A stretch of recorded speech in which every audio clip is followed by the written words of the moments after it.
Well, hi there, everyone, and welcome along to this week's live broadcast. And so good to see you all, guys, all waiting there just in the foyer. So come through to the main room, guys, and let's see what we can do this week. So welcome along, Jennifer.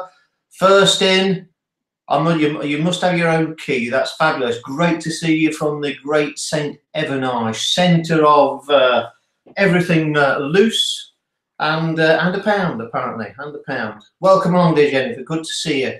Hi there, Glenn. Welcome. Welcome along, and Gunva. Hi there, Vicky, and the gang, absolutely. And Jean. Welcome, guys. Welcome. And how did you know I was in the pub there, Glenn? Absolutely. I just had to finish my last quick pint and then dash home on the Shanks's pony, and I've just arrived. So there we go. So let's have a little look. Let's see what we can do. Hi, Shirley. Hi, JC. Welcome, guys. Really good to see you. Thanks for dropping by. Okay. Pam, Kelly, great to see you. Peter, hi. Brilliant. Okay. Well, let's get started. Let's see what we can produce today in this loose fashion, and this loose, quick fashion. That's always the thing. It's speedy. We can do this very, very quickly. We can do it anywhere. So you can go somewhere for, I don't know, 20 minutes, even if you're having a coffee, got a little sketch pack there. Doesn't have to be big, doesn't have to be spectacular, but the enjoyment of the process is the key thing. It really is. And I've been, luckily, over the last couple of days, got back into doing a bit more painting. So I've been waylaid, which was great. It was waylaid, but it was waylaid, doing other things with the website. And really, thank you for your support on there, guys. I really do appreciate it. And we're trying to get everything going and ticking along nicely. So much to learn. I think my brain is going to fall out my ear. So I'll put some cotton wool in. Should be okay. Yeah. So if it does drop out on the table today, it's only a tiny little thing. It's just to let me know. So hope the volume's okay, guys. Hope the visuals are okay. Do let me know on the little chat there if you want anything adjusting. I'll be at your command. So welcome everyone, guys. Welcome to the studio. So maybe you're going to paint along or not. Totally up to you. It's quite interesting when people paint along because you just throw it on. You've only got a split second to react, and in a sense, that's not a bad thing, because you're certainly not overthinking it. And it's interesting to compare your results by just this, do it now, put it on, this colour, dab, dab, move, all those sort of things. It's interesting to compare the result that you get in that fashion, excuse me, to the one where you're sort of laboured, you're all composed, and you're thinking everything through. Excuse me, guys. A little bit of a frog in my throat. Been okay all week, just when you don't need it. Anyway, guys, let's get going. Big pencil, as always. A little drink again, guys. Really should have ran from the pub so quickly.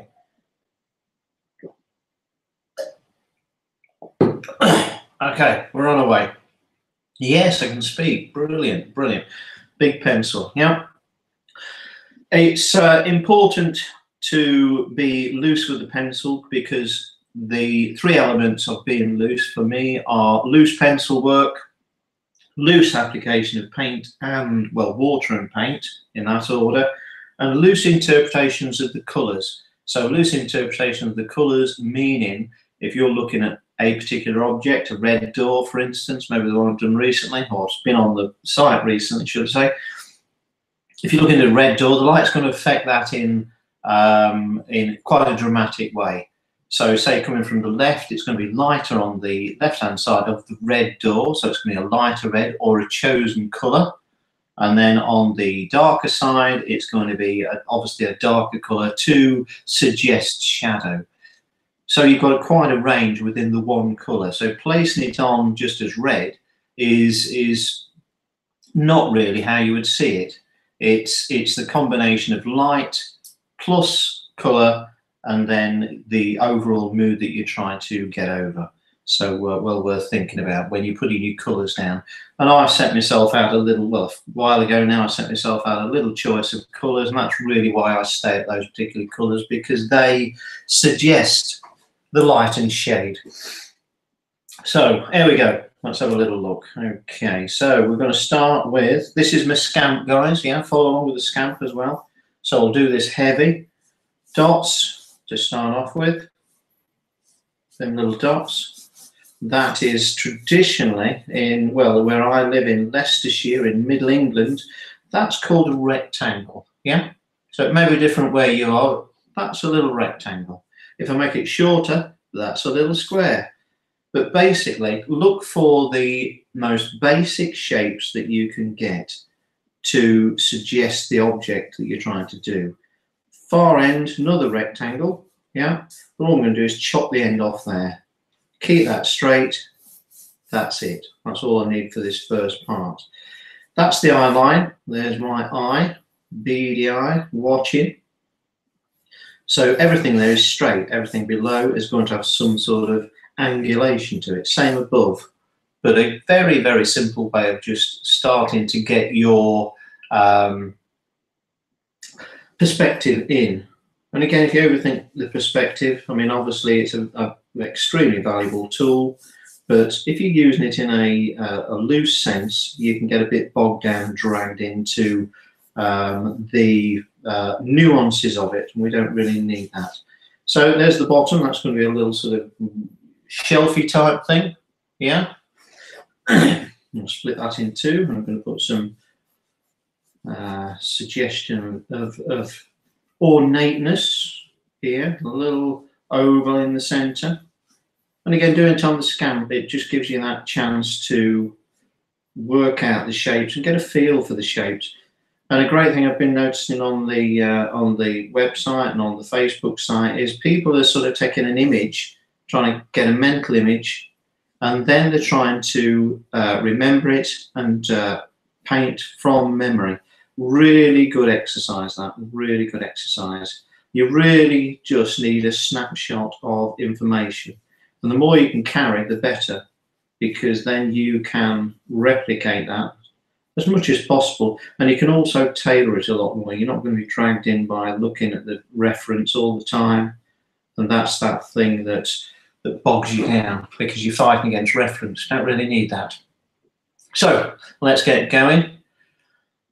There's a little, this is, okay. It's going to be a big ornate lead plant stand or planter or trough outdoors. Yeah, this is what this is going to be.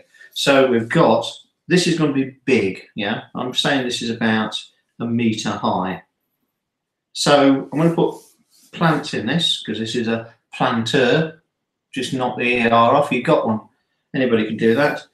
All I want to do is think about the shape or the area that my plants are going to cover. So they're not going to be massive, otherwise they're going to be 1 meter tall. And really, I don't know many flowers that are 1 meter tall. Although, Valerie, in Mexico, you may know some plants that are 1 meter tall. But in where I am, they're not that big. So the top of the area is the florally bit. So I'm not doing particular shapes, but I'm going to give myself a suggestion that these are the flowers. And then I've got the leaves here, but again, do them appropriate to the size of the object. Very important. It determines everything. So these are going to be leaves, and then these are going to be stems. Very simple, very simple. And you just get a feel. Throw the pencil on. It really is not important. To be as loose as possible, very, very important. Okay, so that really is my very simple drawing. I've got a background here, but remember this is in front of the background, so your line's behind. This could be a wall, and these could be slabs. And again, slabs are great because they just give you such a great definition of direction. Take this end as one of your main perspective lines, and then taper everything this way on this angle and taper everything this way until it disappears. You know, these could be slabs, but because of the perspective, they'll disappear into a very, very fine line. Yeah? Okay, guys. So there is my little pencil ready to rumble. And what I'll do, I'll just throw that away, yeah, or put it to one side. So I can transpose, big word for me. That means I'll draw it again, yeah, and I'll draw it again onto my bit of paper. So this is £140, cold pressed paper. So mid-weight, mid-texture, yeah. It's not taped down, it's not stretched, it's just flat on the surface. So I'll work flat. I don't want anything rolling about. So here we go. Big pencil again. Little cough. Always do a little cough before you start your drawing, because it helps. It helps. It notifies anybody within the vicinity that you might need a cup of tea or light refreshment. Yeah, that's the classic international sign for could do with a cup of tea. So now we've gone through the drawing once, we'll do it again. This time we put a dots down. We can be a little bit more careful, but not overly. Broken line and dots, great little things, because they give you something to aim for. Yeah.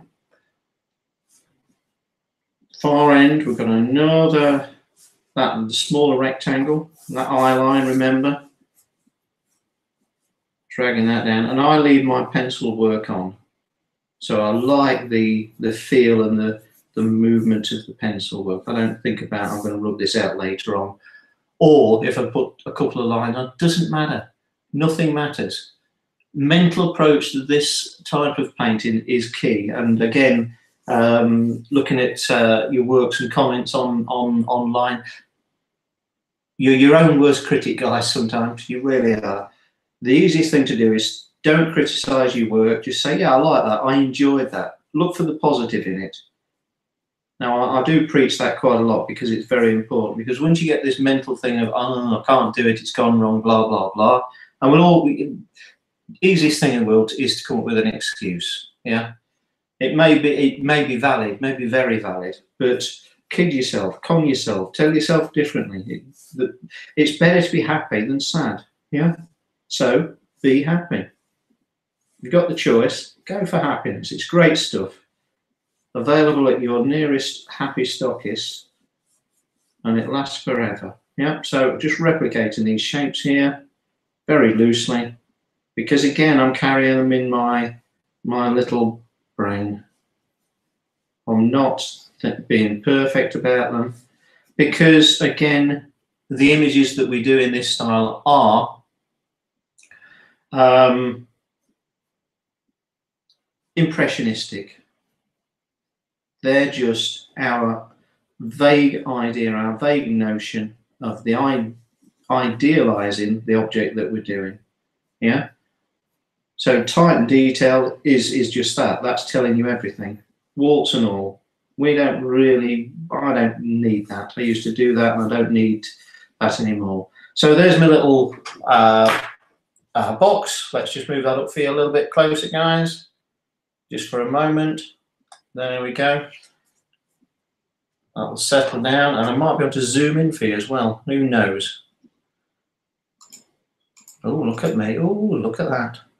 Zooming in. We've got all the gadgets here in the countryside. Okay. So got the little planter there. Then, as we did before, how high are your flowers going to grow? Yeah. Loose line, because the brush, the guys will do this for you. Big B, DD, FP, and RS. MR, what am I on about? My spelling's atrocious. Can't even spell atrocious, it's that bad. But those guys will, the natural marks of those brushes will do that for you, so we don't need to do too much on that. So there's my little lines at the back, scooting about, rooting and scooting. Well, those lines I said about the slabby bit. Yeah, got it. Job done. I wish somebody would get that duck out of the way. There we go, guys. Just move it in for you, just to, so you can see all the gubbins. Yeah. Got it. Okay. So that didn't, with all my chatter, that didn't take me too long at all.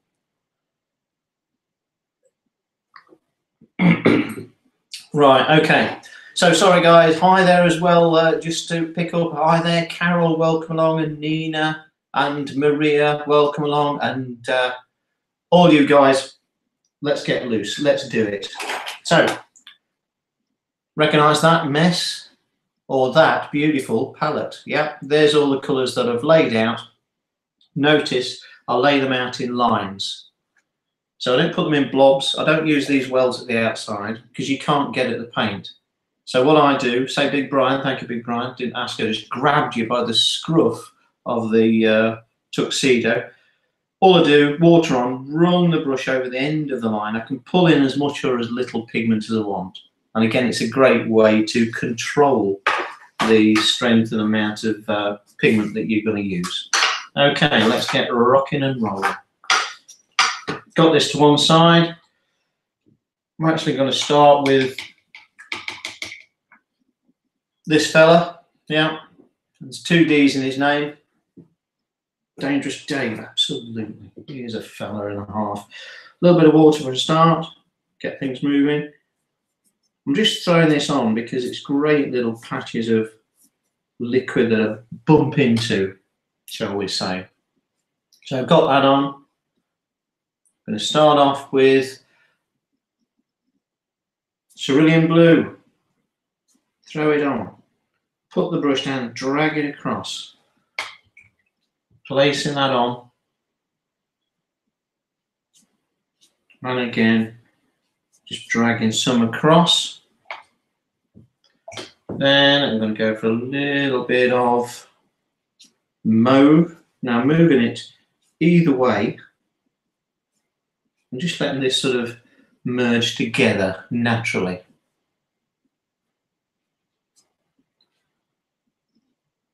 Lines up as well, get a few lines going that way, patches.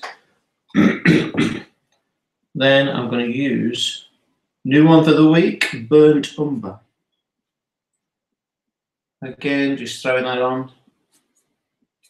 Little drag lines. So I drag and lift. The angle is going upwards. Yeah, you can't maybe see that as a flat image, but I'm lifting my brush up after a few seconds, or maybe half a second, but it just lifts off. I don't just take it, stop and lift. I drag it up like a swooping movement. So I've got that on, that's just floating about. Then let's do the far end. I'm going to do the same again, just drag a little bit of cerulean in. Very posh, I can be uber posh.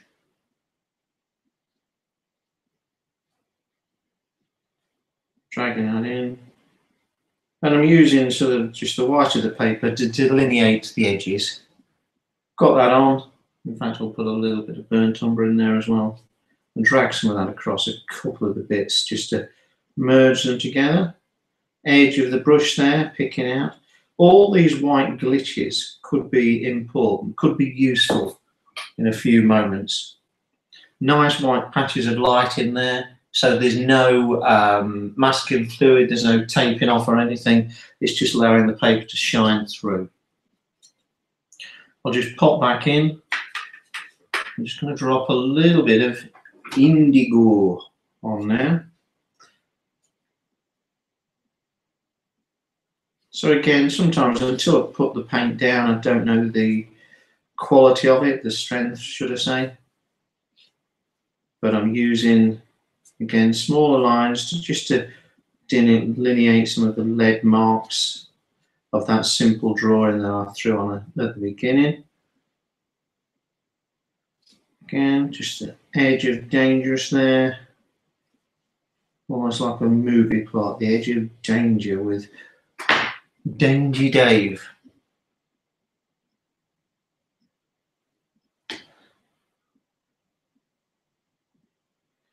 Quick answer to your question there, Carol. The best way is if you pop onto the website and look on the broadcast page, and I'll put on there the time that I do the broadcast for the following week.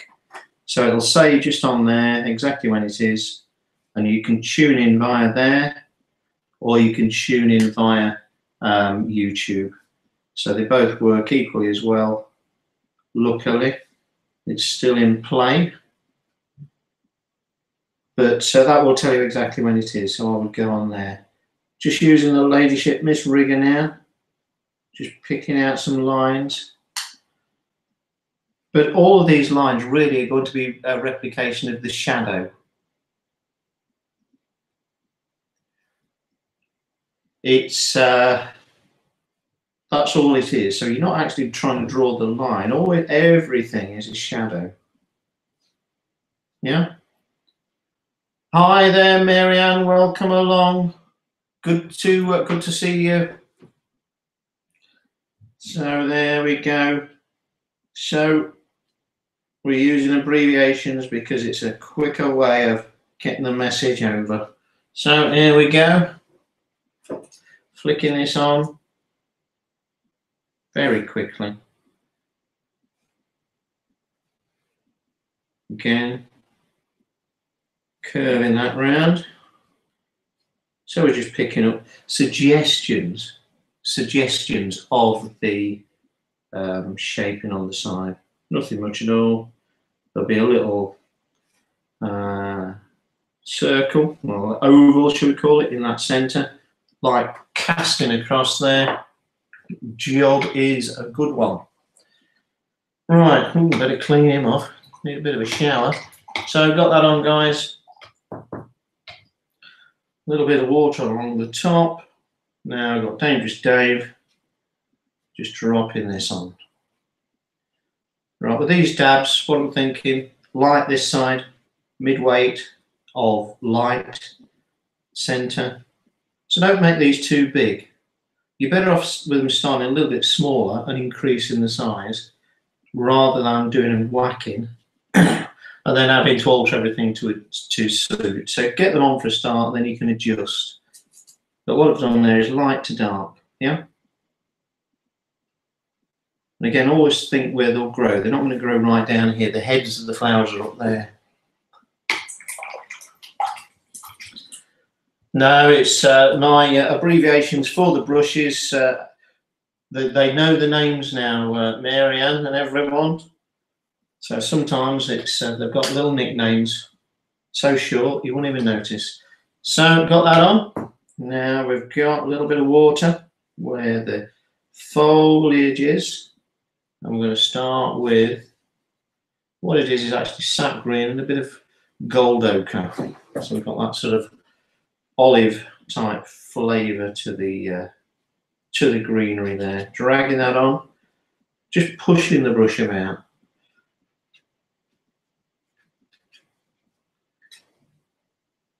Now I've got a dark green, Perulian green, expensive one. So I use it very gingerly, he says. Then right at the far end, I'm not going to go green anymore, not with envy or anything else. I'm going to go for what am I using? Oh yeah, I know. Windsor Violet. Yeah. What colours are you using in the flowers? I'm using Cad Orange, Cad Red, Alizarin Crimson, Windsor Violet. So we've got two patches of fluid there. Now we've got Miss R again. She's floating back like an absolute trooper. Getting plenty of liquid paint on. Let me just bring that over. I'll see if I can bring that over enough to show you what I'm doing. There we go. It's still off screen. I'll do my best for you guys. I'll do my best. There we go. Mixing that. Bit of green. Bit of that. Bit of that. Bit of that. Bit of that. See where it goes. Now, just flicking up. Place and flick. Place and flick. Flick, flick. Flickety, flickety, flick. Flickety, flick. Yeah? Flick a few at an angle.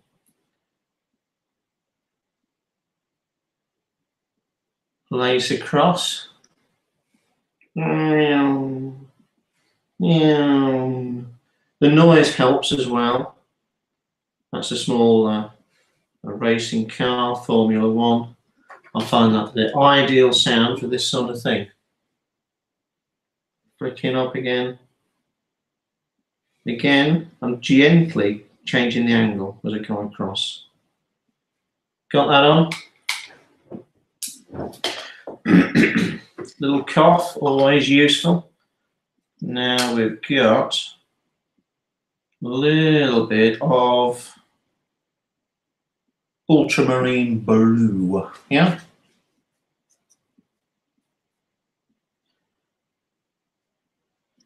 Dropping this on the front, but this is my shadow.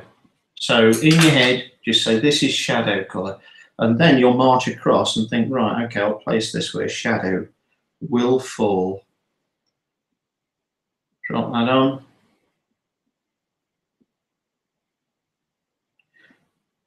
This is a shadow onto the lead front of the trough.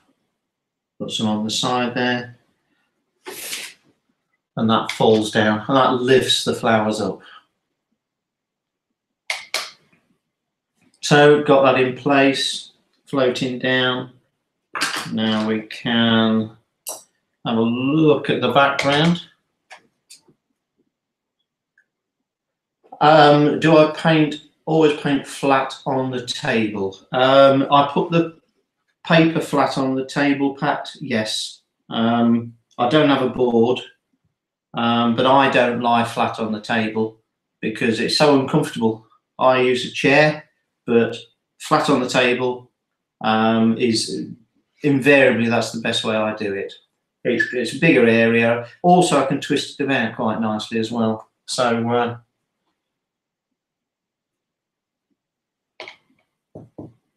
how, Ian, hi there. How do I feel about alizarin crimson and light fastness? Well, it does fade a bit, so I tend to ramp it up a little bit. But I'm not overly concerned because my colours will merge and sort of meld together. So individually, it never really stands alone. So it's sort of part of this and part of that just because of the process. So it's not overly vital, the light fastness, but I do ramp some of the colours up. I get them down, take a look, and then go back in and add a bit more. So at the moment, I've got alizarin crimson on again. Really on the back of Dangerous Dave. I didn't tell him, but it's just at the back there. And the shape of the brush is quite, I don't know if you can see that against the screen, quite distorted.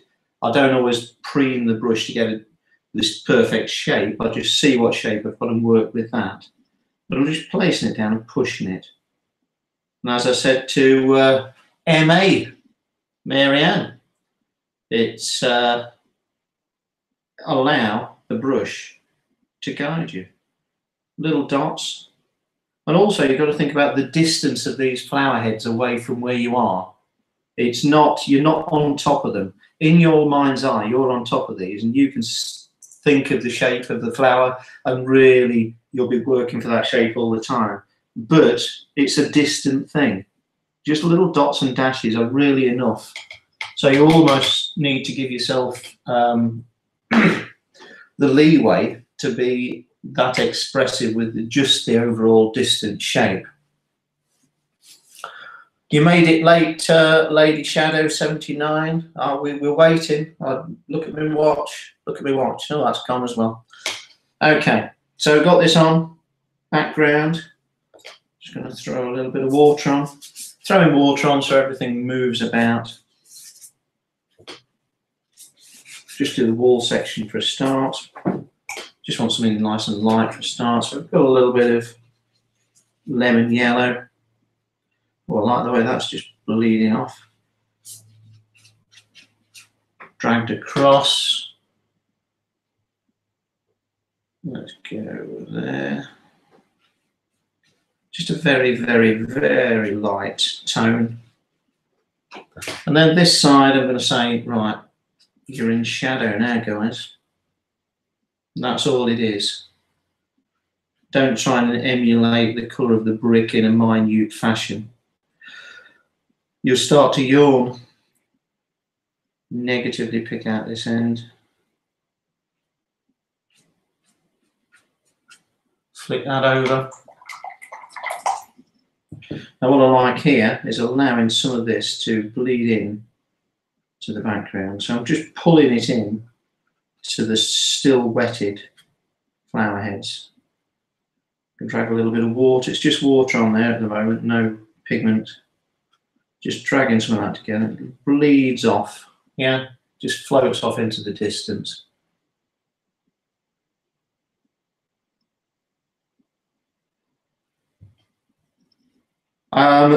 Sorry, quick question there. Why did I decide to use cold pressed? I just want a mid texture. If it's too rough, the indentations throw through a lot of little white bobbly white areas all the time that people end up scrubbing the paint about, and then your pigment will get all mucky because you're agitating the brush in there too much.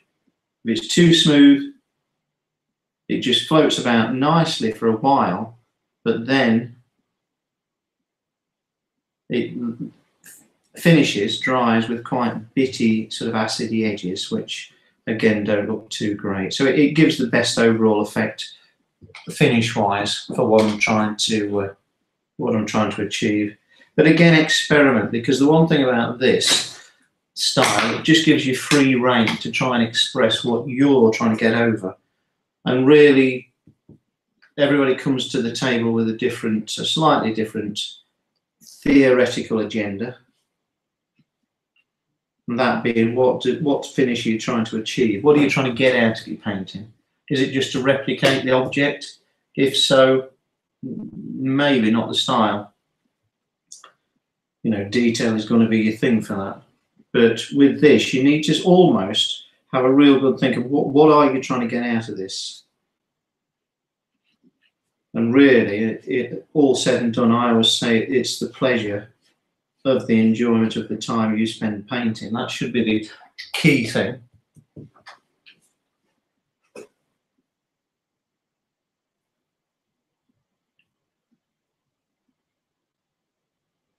That's a very good way to analyse the subject there, Peter. So there's been no fading in the alizarin crimson since October. Just a quick question: are the curtains drawn or not? There's me being comical about the whole deal, but again, the best way to test it is to do that. And also, there's a lot of information out there that people have tried and tested as to the overall effects. But again, sometimes the detail, all said and done, won't really affect or enhance your painting too much, because you'll be thinking about, I can't do this because of this. Your best way is to throw it on and see what happens. That's how you're going to learn. So now just throwing on some suggested brickwork, quite big. Same thing the far end, but this is reversed colour, as it were, not the colour of the object, as we said before. Very quickly, simply done. Just a little suggestion.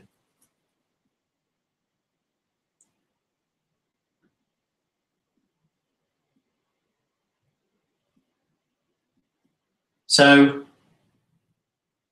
got all that floating about, guys. You can see that suggested shadow this far end. Now I'm going to pop back in just with a few little lines for the foliage. And again, as soon as I touch the paper now, I can see how dry it is. If it disappears, which I know if I touch here, it's going to disappear into the background. And you only need to try it on a little area. You're not going to swamp one big area and say, oh dear, that was too wet, wasn't it? You just touch it and see what happens. Just the tip of the mist rigger is enough to give you that initial gauge of how wet it is. So ultimately, it is experience, but that little touch test is what everybody can do, and you can start to build up your sort of quick repertoire of the simple steps that you need to gauge things as you go along. So again, I'm just floating around a few leaf shapes. Negative painting this. So not painting the object, painting around it. Don't have to paint all of them. Just do a few and leave it and walk away.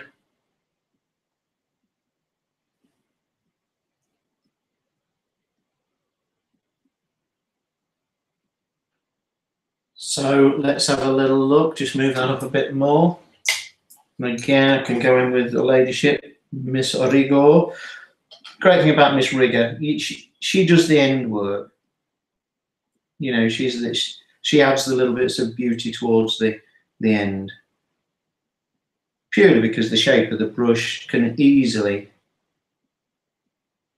get in there and do the little nuggety bits. All the other brushes, they have the ability to do it, but it's not really the right brush for it. So just let Miss Rigger, let the detail happen just at the end.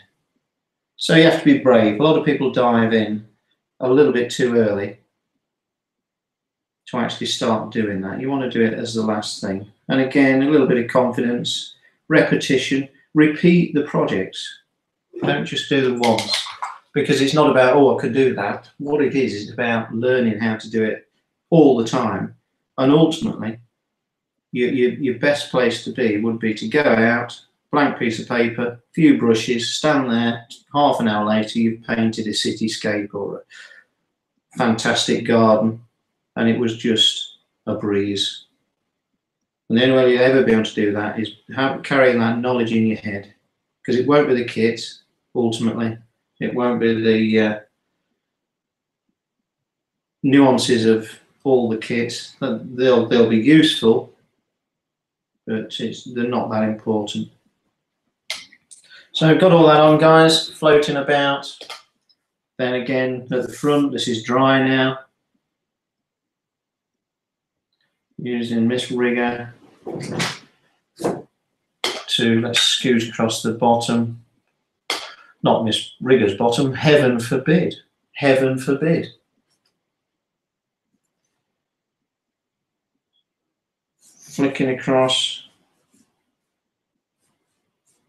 Heavy leaded part at the bottom there.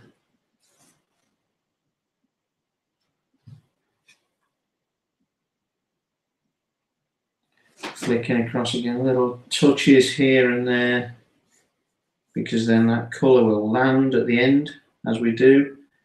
A little bit more drapery, japery. Flicking down, all very quick, very rapid. Parts of the oval, because the suggestion of shape's already there, so you don't have to go over the top of it, because that is that's just it's bulldozing everything. It's sort of overemphasizing what you're actually trying to do. Too much info. Got that? Again, I can pop back in here, drop a little bit more indigo, the real dark stuff. So this is where you can put your rich, thick paint on. And what I'm going to do, let's have a little look. Use Flat Phil. There he is. Great guy. Kept him away from the drinks cabinet this week. Holding the brush upright, so my hand is dead straight. I'm just going to flick this across.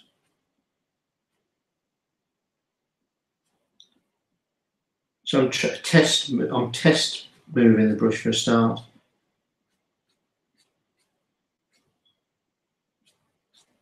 I am not touching the paper. Just gives that nice blast of light casting across the front there. Very simply done. So we're just holding that in position.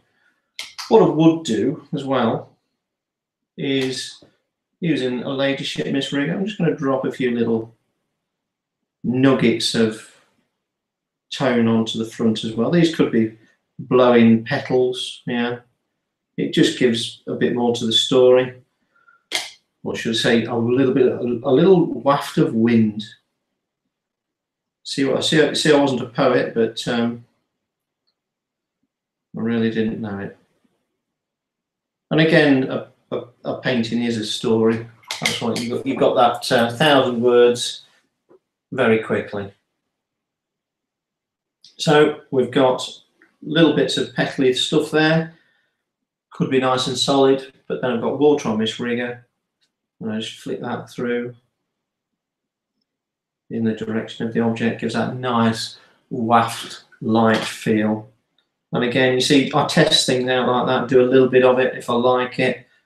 Might go a bit bonkers with it, add a few more here.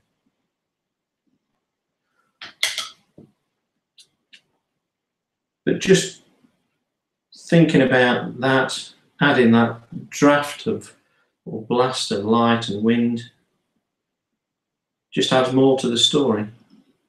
So it goes from depicting the object in a light way to offering far more for the viewer to, they could just see that extra movement, extra dimension.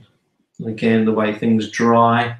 I don't race in there and try and rescue things and pick things out. So I don't want that, I don't want that, I don't want that. Say, I'm interested in what happens. And so that's really the information that I look for. It's what happens when I do certain things. And then I can bring those to the table as and when. So, got that all down, guys. I don't think we're too far off. Little lines going out.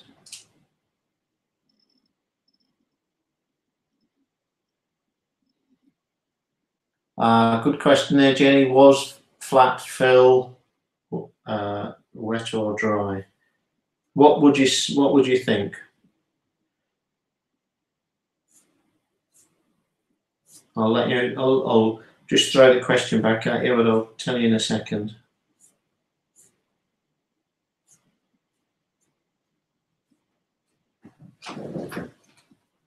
Okay. Dry, yes.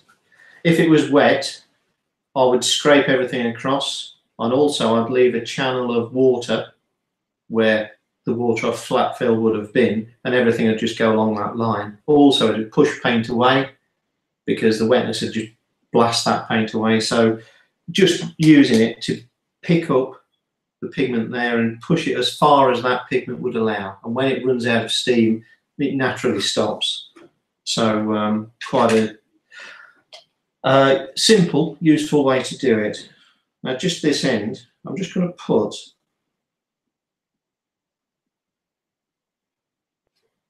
a wodge of pigment, yeah, really dark. But again, I'll call on the Filmeister to do it again, because again, I've really just placed a nice area of stuff I can use.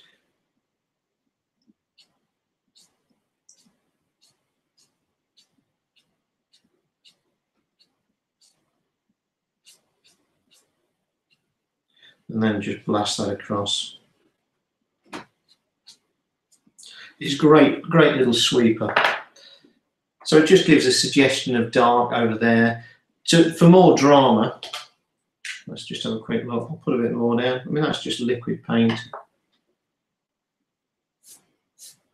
The more you put down, the further it'll go. But the long shadow, yeah, you've got the wind and the long shadow. So you've got a couple of bits to the story there. It's adds to the old thing. That's what it does. That's what it does. So I think we've about got that. I might put a little bit just at the front, but again, I don't want to dive in there. So I use flat fill to put the colour down, but I've dried him off a bit. But it's best to keep him dry. And I mean, don't take him in the pub too often. And also keep him dry for the painting. So he's perfect for all sorts of things. So I don't want to do too much more, guys. Little bits at the front you could do, so you could actually just pick out little bits of where the tiles meet, or the tiled slabs. Drag these down, put in water on. And again, just use water as a great little conveyor. I'll put, it's like a sort of putting string down to follow. I'll put the paint down and just drag the water through it. Let's have a look. Don't want to do too much more, but I could drag a little bit out here. So you've got pigment here. I can re-wet it and just move it out. This is just water on the brush. Then you get this real soft stuff. The other way of doing that would be to paint it painstakingly over a long period of time to start very soft and then get stronger and stronger. But you've really got the pigment there already, so just agitate it and flick it about. So you've got everything there. You just need to be brave in the first instance to go in there and throw the strong stuff on. So this is all settled, it's dry, but I could just agitate it, flick it about. Get yourself a spare bit of paper and just flick the brush about and don't worry about making a painting. Scraping it, haziness, extending the area. Everything you need on there, guys. So I think we're not far off there, guys. I think we've about done that one. I think the only thing we need to start doing, and I think some of you are already, which is fabulous, but let's all do it. Have a little bit of faith in yourselves. Have a bit of confidence in what you're doing. So put your name on. Be proud of what you do. Give yourself a pat on the back and maybe a glass of wine or whatever your tipple may be, and say you enjoyed doing that. That was good fun. I got something out of it. Even you will get something out of it whichever way it goes. But once you close your mind and say, this is going wrong, I can't do this, that's where you won't learn anything. You'll back off and you'll say, I can't do that. You can do it. You can do it. All the info's there, guys. Anything you need to know, I'll tell you. There's no hidden secrets, as you know. I've got nothing to hide because I'm useless at hide and seek. But it's every brush stroke you make, every pencil art you make, you will learn something. Just be open-minded. Just be childish. Be foolish and be happy. Yeah? So all the things you need. So there we go, guys. I think we've right. I'll just reiterate things in a second or two, guys. So just to recap on here, simple drawing. Yeah, there we go.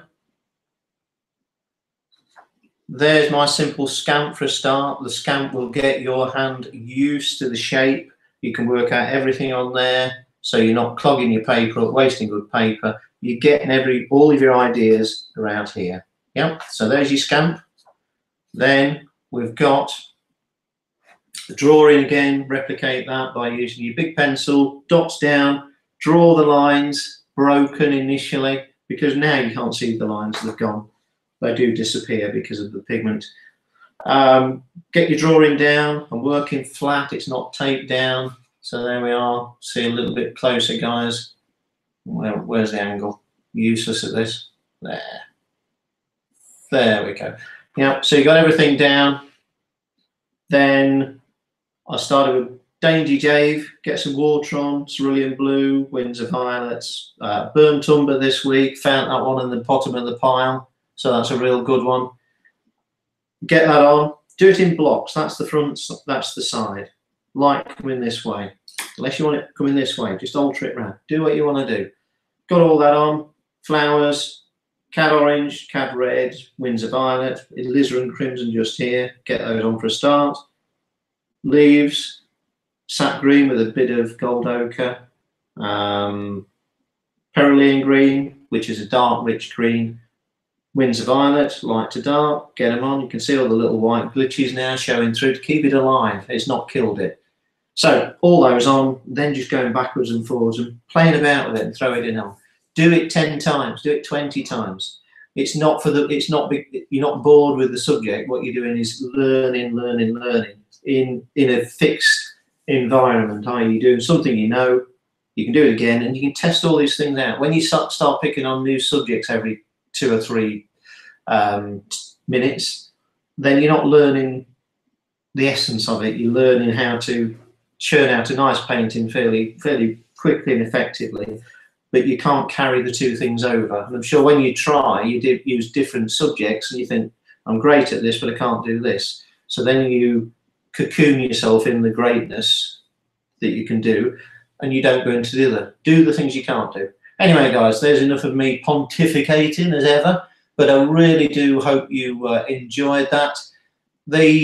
I'll just run through a few questions that have been asked, if I may. I'll put this on as the challenge this week, guys. So the follow-up video will be on YouTube for a while, but it'll be on the website forever. So click on there. The website going really well. I really hope you're enjoying it on there. It's good fun. It's keeping me extremely busy, but we're sorting out everything on there. And it's early days, so we're learning together. So any questions you've got, just drop me a line, post all your stuff on there, talk to everybody else, make friends, make it your community. That's what I want you to do. So let's really get to grips on there and have a good time, and we can turn it into a great little thing. So, there's hi there, Richard. Great of you to tune in. Whereabouts are you, Richard? Did I see you in the pub a couple of nights ago, Richard? So you're about 200 yards away. My closest visitor, everyone, is Richard, a great guy. And we mustn't stay in the pub quite so late next time, because my head hurt. But good to see you. So there you go, guys. There's that one. If you want to join the website or bring a friend along, please do. I've got a little click button just underneath, so that'll take you directly over there.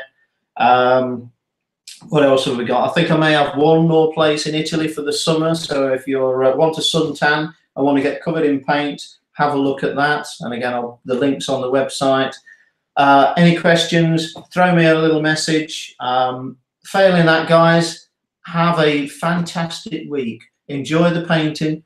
This is the challenge. Oh, don't forget loose doodles. We've got about, I don't know how many people have voted on that. And again, that's proven extremely popular. So I'll put the result out for that one, I think, in 2 days' time. So we'll see who the winner is there. Everything I've got to say this week, guys. I do apologise. I'd love to do a little song again, but my throat is still shattered. I think I've pulled a muscle, so I'm going to bandage my neck up. But hopefully we'll get back onto that again soon, and we'll get Uncle Steve over when he's not quite so busy. He's down the allotment tonight, I think, with a few candles near his cauliflowers to see what he's doing. So anyway, guys, enough of my ramblings. Great to see you. Thank you so much for joining in. Thank you so much for your support, and take care until next week. Goodbye.